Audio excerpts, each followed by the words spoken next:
اور بے شک ہم نے حصول نصیحت کے لیے قرآن کو آسان کر دیا ہے، تو ہے کوئی نصیحت حاصل کرنے والا؟ بسم اللہ الرحمن الرحیم۔ شروع اللہ کے نام سے جو بڑا مہربان اور رحم کرنے والا ہے۔ السلام علیکم ورحمۃ اللہ وبرکاتہ۔ کیسے ہیں آپ سب؟ میری دعا ہے اللہ تعالیٰ سب کو صحت و عافیت کی بہترین حالت میں رکھے۔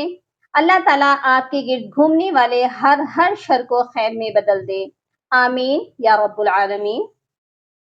قرآن پاک میں سب سے مشکل کام پتہ ہے کون سا ہے؟ کیا ہے؟ خالی الف پر خود سے حرکت لگا کر پڑھنا۔ کئی بار ایسا ہوتا ہے کہ ہم قرآن پاک پڑھتے پڑھتے رک جاتے ہیں، وہ اس لیے کہ قرآن پاک پڑھتے پڑھتے ہمارے سامنے کچھ ایسے الفاظ آ جاتے ہیں، آپ دیکھ سکتے ہیں میری اسکرین پر کہ ان پر کوئی بھی حرکت نہیں ہے، الف خالی ہے، کہ یہ لفظ الف سے سٹارٹ ہو رہا ہے اور جس کے اوپر کوئی حرکت بھی نہیں ہے، اور اگلا والا حرف بھی بنا حرکت کے ہی ہے۔ اگر الف کو چھوڑ بھی دیں تو اگلا حرف بھی نہیں پڑھ پا رہے ہیں، اور ہم میں سے تو 90% لوگ تو الف پر زبر لگا کر ہی آگے پڑھنا شروع کر دیتے ہیں، تو یہ سراسر غلط ہے۔ اور اسی طرح ایک غلط فہمی یہ بھی ہے کہ الف کے بعد تیسرے حرف کو دیکھا جائے گا، اس پہ جو حرکت ہوتی ہے وہی لگا دیتے ہیں، وہ سوچتے ہیں کہ الف کے بعد تیسرے حرف کو فالو کرنا ہے۔ تو اب آپ دیکھیے میری اسکرین پر یہ لکھا ہوا ہے التی تطلع علی الافئدہ۔ اب یہاں پر دیکھیے خالی الف پر کیا ہم زیر لگائیں گے؟ اگر ہم تیسرے حرف کو فالو کرتے ہیں تو تا کے نیچے تو زیر ہے، تو کیا ہم یہاں پر زیر لگا کر پڑھیں گے؟ تو کیا یہ درست ہے؟ نہیں۔ تو آج انشاءاللہ یہ غلط فہمی بھی ہم دور کریں گے۔ آج میں آپ کو خالی الف پر خود سے بالکل صحیح حرکت لگانے کا بہت ہی آسان قاعدہ، بہت ہی آسان فارمولا بتاؤں گی کہ آپ اگر حافظ قرآن بھی نہیں ہیں، پھر بھی آپ آج کی ویڈیو دیکھنے کے بعد خالی الف پر خود سے ہی زبر زیر پیش لگا کر پڑھ سکیں گے انشاءاللہ۔ یعنی آپ یہ جان سکتے ہیں کہ کس خالی الف پر زبر لگا کر پڑھا جائے گا اور کس پر زیر، اور کس خالی الف پر پیش لگا کر پڑھا جائے گا۔ خالی الف کے اوپر حرکت لگانے کے بھی کچھ رولز ہیں، تو چلیے ان رولز کو فالو کرتے ہیں جو بہت ہی آسان ہیں۔ سب سے پہلے تو آپ ان قاعدوں کو نوٹ فرما لیجئے۔ قاعدہ نمبر 1 ہے، اگر الف خالی کے فوراً بعد لام آ جائے تو آپ نے الف کے اوپر ہمیشہ زبر ہی لگانی ہوتی ہے، جیسے کہ سورہ فاتحہ سے ثابت کرتے ہیں الحمد للہ رب العالمین۔ یہاں پر آپ دیکھیے لام سے پہلے الف ہے اور الف کے فوراً بعد لام ہے، اسی لیے ہم یہاں پر الف پر زبر لگا کر پڑھتے ہیں الحمد۔ ٹھیک ہو گیا؟ اسی میں نیکسٹ آیت پر آئیے، الرحمن الرحیم۔ یہاں پر بھی سیم قاعدہ فالو کر رہے ہیں کہ الف کے فوراً بعد لام ہے تو ہم نے الف کے اوپر زبر لگا کر پڑھا ہے۔ سورۃ البقرہ کی آیت نمبر 3 ہے الذین یؤمنون بالغیب۔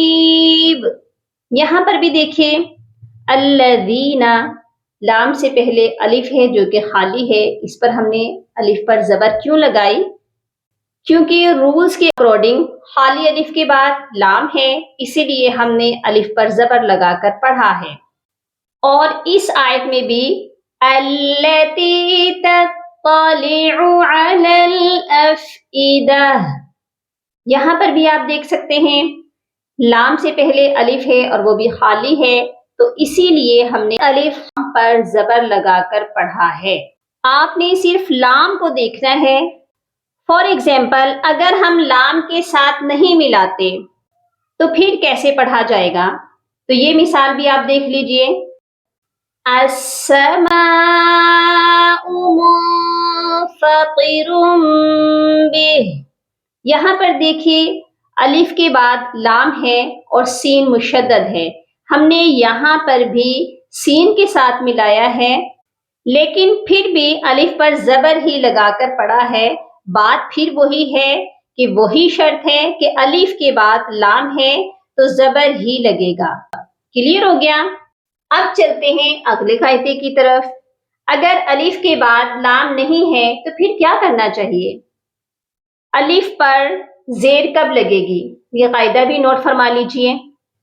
اگر الف کے بعد تیسرے حرف پر زبر ہو یا زیر ہو تو دونوں ہی کنڈیشن میں الف کے نیچے زیر ہی لگتی ہے.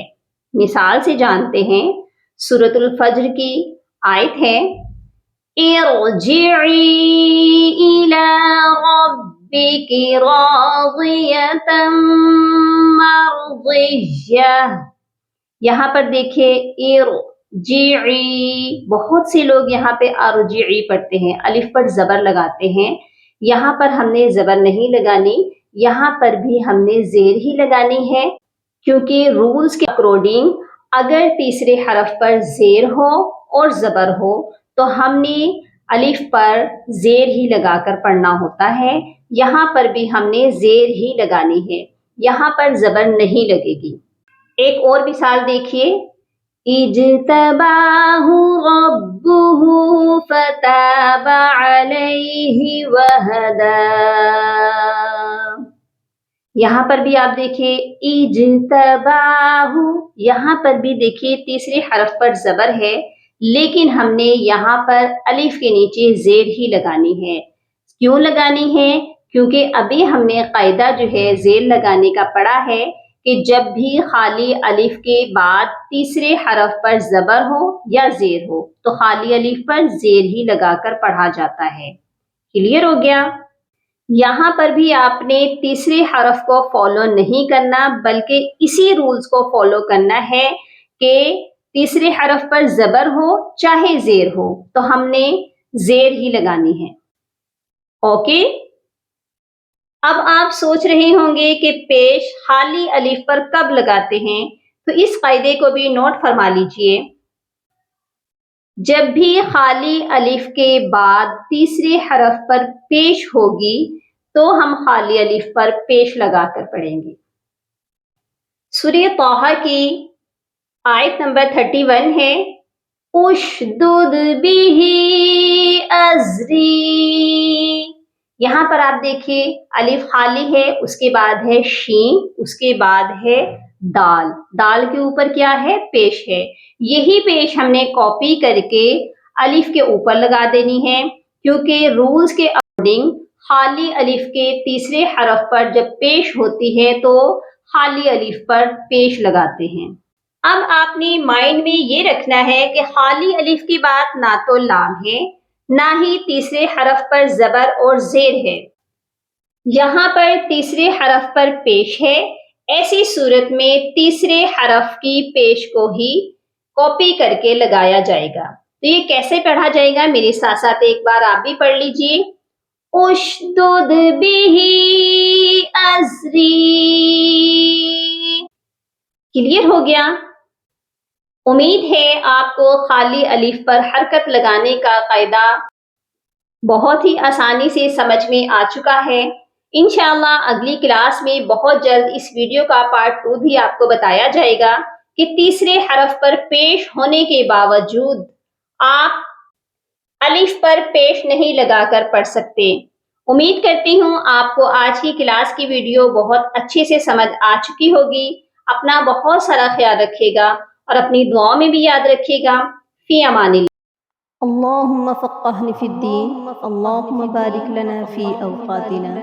سبحان ربك رب العزة عما يصفون وسلام على المرسلين والحمد لله رب العالمين.